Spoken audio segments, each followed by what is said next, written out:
Hello મિત્રો, નમસ્કાર. તો આજે આપણે બનાવવાના છીએ હલ્દી. તો જો આપણે મટર સોલવાના ચાલુ છે, તો આ રીતના કંઈક મટર સોલી અને ભેગા કરશું, કારણ કે હલ્દીમાં બધી વસ્તુ વધારે આવે છે. અને આ જુઓ તો હલ્દી પડી છે આખી. તો આને આપણે ધોઈ દઈએ અને સાફ ધોઈ અને પછી સોલી દઈએ. સોલી અને પછી આ મટર નાખી દેવાના છે બધા અંદર. તો વિડીયોને મિત્રો એન્ડ સુધીમાં જોતા રહેજો. ને આ જો છે ફુલાવર અને આ છે પત્તા ગોબી. તો આને આપણે નાખી દઈએ ને એટલા બધા નાખવાના છે ધાણા.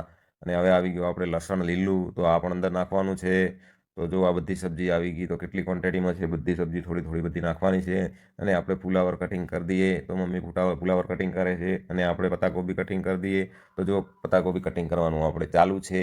અમારો વિડીયો એન્ડ સુધીમાં જોતા રહેજો. અને મારો બ્લોગ તમને સારો લાગે તો બ્લોગને શેર કરજો, સબસ્ક્રાઈબ કરજો અને બેલ આઇકન દબાવવાનું ના ભૂલતા. અને ફોલો જરૂરથી કરજો. તો જો લીલું લસણ આપણે છોલી રહ્યા છે, તો લીલું લસણ છોલી અને ઝીણું ઝીણું કટિંગ કરી અને પછી અંદરના, તો જો આ રીતના કંઈક આપણે એને ઝીણું ઝીણું કટિંગ કરી રહ્યા છે. બધું શાકભાજી બધી કટિંગ કરી અને ભેગી કરી અને નાખવાની છે. તો જો ટામેટાં આપણે કટિંગ કરી રહ્યા છે.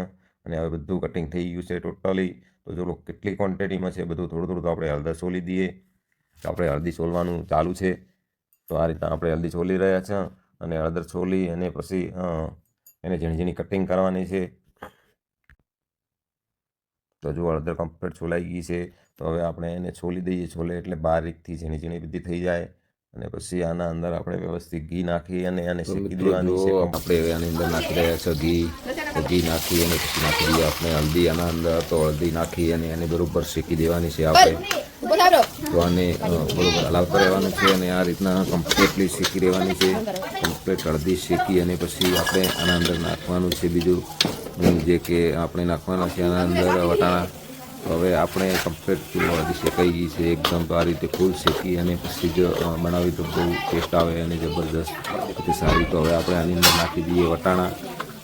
વટાણા એડ કરી દઈએ. વટાણા એડ કરી અને મિત્રો આપણે એને બરાબર બટરને પણ બરાબર શેકી દેવાના છે. તો હવે આપણે એને હલાવી દઈએ, મિક્સ કરી દઈએ. મિક્સ કરી અને આપણે પછી નાખશું બીજું સામાન જે કે આપણે નાખવાની છે પ્યાજ.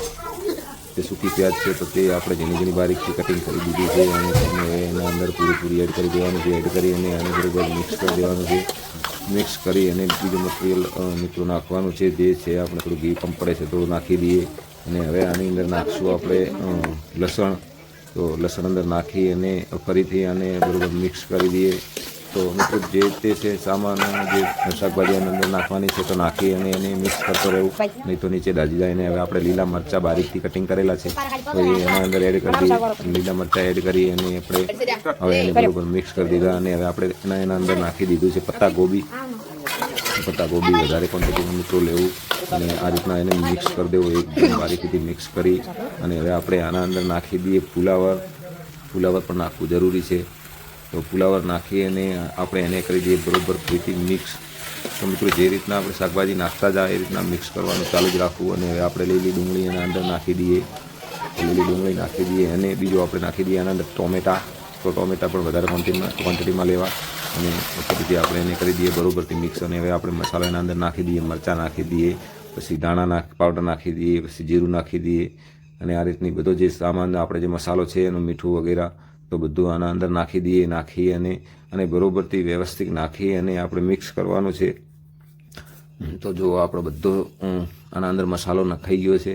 તો હવે આપણે આને બરાબર મિક્સ કરી દઈએ. તો આ રીતના, કારણ કે મિક્સ કરવું જરૂરી છે, નહીં તો નીચેથી દાજી જાય તો દાજવું ના જોઈએ. અને મિત્રો દેશી ચૂલા ઉપર જ હળદી બનાવવી તો બેસ્ટ, ગેસ કરતી સારી બને. તો આપણી જો હળદી બની અને તૈયાર છે, કમ્પ્લીટલી એકદમ તૈયાર થઈ ગઈ છે. તો હવે આપણે એને ખાવાનું ચાલુ કરી દીધું મિત્રો. બહુ ટેસ્ટ છે, એકદમ જબરદસ્ત બની છે. અને મારો વિડીયો સારો લાગ્યો તો વિડીયોને લાઈક જરૂરથી કરો.